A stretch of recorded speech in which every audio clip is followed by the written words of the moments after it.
when words have power. This book is written by Lisa Chong, illustrated by Caitlin Young. It was a special day. Henry and his mom had planned it together. First, they would go to the park for Henry to play with friends, and then they would go to the Chinese market. At the park, Henry saw some friends kicking a ball around. As usual, there were other kids chasing Jason. He was the only boy Henry had ever seen with bright red hair. "Hi, Tomato Head," Henry said, joining in with the other kids. "Henry, I need to talk to you," his mom called out in a tone that he knew meant business. Henry stopped chasing Jason and started busily digging in the sand, glancing sideways at his mom. "Henry," his mom called out again. "I'm helping Megan," Henry said as he ran over to take the bucket of sloshing water from Megan before she dropped it. "Henry," his mom stood right next to him. "What? I'm being a good friend to Megan," he said. "I'd like you to be a good friend to Jason," she replied. "Jason doesn't need help carrying anything," Henry said with a mischievous grin showing off his dimples. "You know what I mean." "Okay, Mom," Henry mumbled. What is the big deal? Henry thought to himself. Tomato head wasn't a bad word like stupid or ugly. Henry liked Jason. He wasn't calling him a tomato head to be mean. He was having fun. Mom just doesn't understand. "Time to go," Henry's mom said. Soon the two were off to the Chinese market. Henry looked all around, fascinated by the variety of foods. Everything seemed like the same foods you could buy anywhere, except the labels were written in Chinese characters. But with a closer look, many foods could only be found at the Chinese market. See, there's a lot of Chinese words. 葱油饼. But there's English words too. Boba Queen. And there's a bakery. But look, all these are in Chinese.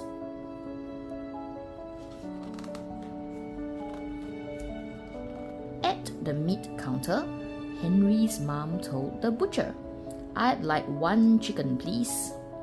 As the man wrapped the chicken in pink paper, he looked over at Henry and his mom and said something in Chinese to his co-worker. Then they both looked over and started laughing. Oh dear. As they continued shopping, Henry saw his mom looking uncomfortable. He felt heaviness in his chest. He knew she spoke some Chinese, so maybe she knew what they were saying. On the way home, Henry asked, "Were those men laughing at you?" "Yes," she said. "Why?" "The older man called me a banana." "Why is that funny?" Henry asked. "A banana is just a piece of fruit." "Well," his mom replied, "sometimes when people don't understand or are unfamiliar with something, they compare it to something else that reminds them of it." "How does a banana remind them of you?" Henry asked. "The older man thought I had yellow skin, but was white on the inside, like a banana," she said. "In other words, I looked Chinese but didn't speak Chinese." Henry's mom continued, "Just because we don't speak Chinese fluently, that doesn't mean we reject our Chinese heritage. But being called a banana still makes me feel like they don't accept me, that I don't belong." See, like her group of friends, this lady said, "你会说中文吗?" And she said, "Hello." So you see, she is being left alone, left aside. Henry didn't like anyone making fun of his mom. She was the nicest person in the world. Soon, Henry's anger turned into sadness. He never wanted his mum hurt or unhappy. They weren't trying to be mean, his mum said. They just don't understand how their words can affect the way a person feels. "How was your day, Henry?" his dad asked during dinner. Henry shrugged. He quietly thought about his mum the whole time, while his dad packed everyone's lunch boxes with leftovers.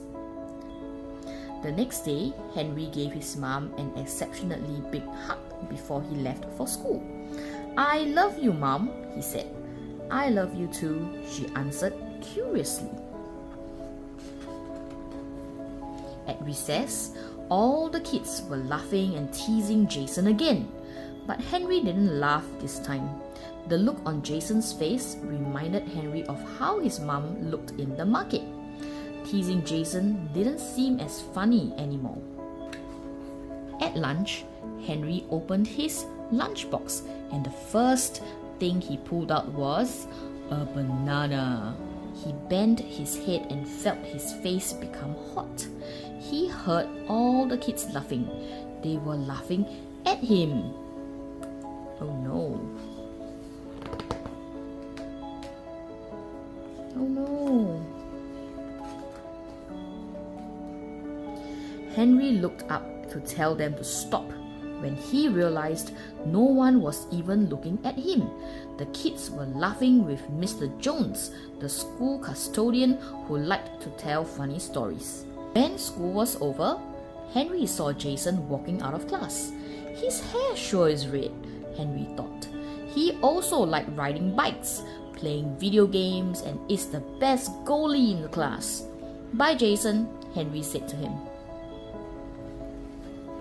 Jason looked puzzled. "Why are you calling me Jason?" he asked. "That's your name, isn't it?" asked Henry. "Oh yeah," said Jason, smiling.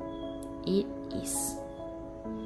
So remember, our words can hurt or make people smile. The end.